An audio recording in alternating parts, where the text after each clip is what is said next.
ఈరోజు జరుగుతున్న సమావేశం మూడు సంఘటనల మీద జరుగుతూ ఉంది. గతం నుంచి పరంపరగా జరుగుతూ ఉంది.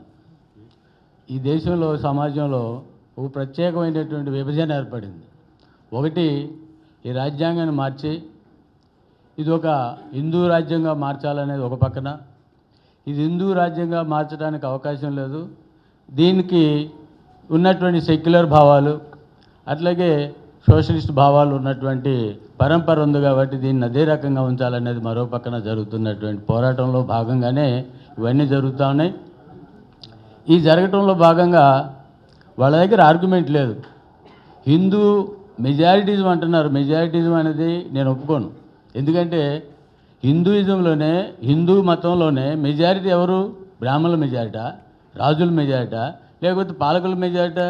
ఎవరైతే దోపిడీ చేయబడుతున్నారో శ్రామిక వర్గం మెజారిటీ ఉన్నారు. మెజారిటీ వాళ్ళది నడవాలి కదా, వీళ్ళది ఎట్లా నడుస్తుంది? కాబట్టి ఇది మెజారిటీ కాదు, ఒక మాయ చెప్పి ప్రజలందరూ మాయ చేయడానికి మెజారిటీ, మనందరం మెజారిటీ, వాళ్ళందరూ మైనారిటీ మీద మెజారిటీ మాట నడవాలి. ఇది మాకు ఉన్నటువంటి భావం, మా భావానికి మీరు విలువరా అని ప్రచారం చేస్తున్నారు. అది సరైనది కాదు, దాన్ని మనం వ్యతిరేకిస్తున్నాం. ఇది ఇందాక చెప్పినట్టుగా, సిద్ధారెడ్డి గారు చెప్పినట్టుగా చాలా కాలం నుంచి నడుస్తుంది. అప్పుడు వాళ్ళు బలంగా లేరు కాబట్టి వాళ్ళు అణిగిమణిగున్నారు, లేకపోతే అక్కడక్కడ చెదురుమదురుగా సంఘటనలు చేశారు. ఇప్పుడు వాళ్ళు బలంగా ఉన్నారు.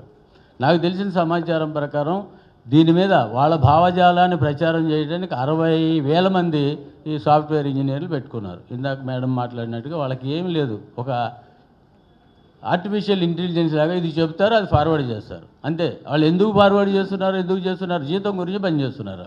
వాళ్ళకి మెథడ్ లేదు, ఆర్టిఫిషియల్ ఇంటెలిజెన్స్ లాగా చేస్తున్నారు. కాబట్టి వాళ్ళని ఎదిరించడానికి మనందరం కూడా సంఘటనలను దృష్టిలో పెట్టుకుని ఖండించి వెళ్ళిపోవడం కాదు. ఇందాక చెప్పినటువంటి వాళ్ళందరితో మేము కూడా వ్యాఖ్యాపిస్తాం.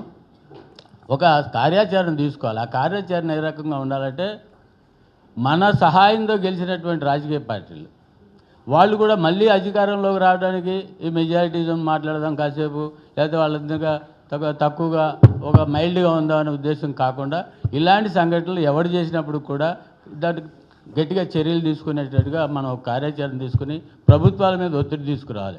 ఎందుకంటే ఈ ప్రభుత్వాన్ని మనం తీసుకొచ్చిన ప్రభుత్వం, మనం ఓట్లేసాం, మనం ప్రచారం చేసాం. కాబట్టి ఈ ప్రభుత్వాలు యాక్షన్ తీసుకునేటట్టుగా ఉండాలి. దానికి యాక్షన్ తీసుకోవడానికి కేవలం అంటే కార్యాచరణ. ఆ కార్యాచరణ ఏం తీసుకున్నప్పుడు కూడా పార్టీ తరఫున సాంబశివరావు నాకు చెప్పి ప్రత్యేకంగా ఈ మీటింగ్కి వెళ్ళమన్నారు కాబట్టి వచ్చాను. కాబట్టి మేము తప్పనిసరిగా దీన్ని ఖండిస్తున్నాం. భవిష్యత్తులో చేసేటటువంటి ఇలాంటి దుర్మార్గాలను ఆపడానికి చేసేటటువంటి కార్యాచరణలో మేము ప్రముఖంగా పాల్గొంటామని తెలియజేస్తున్నాం.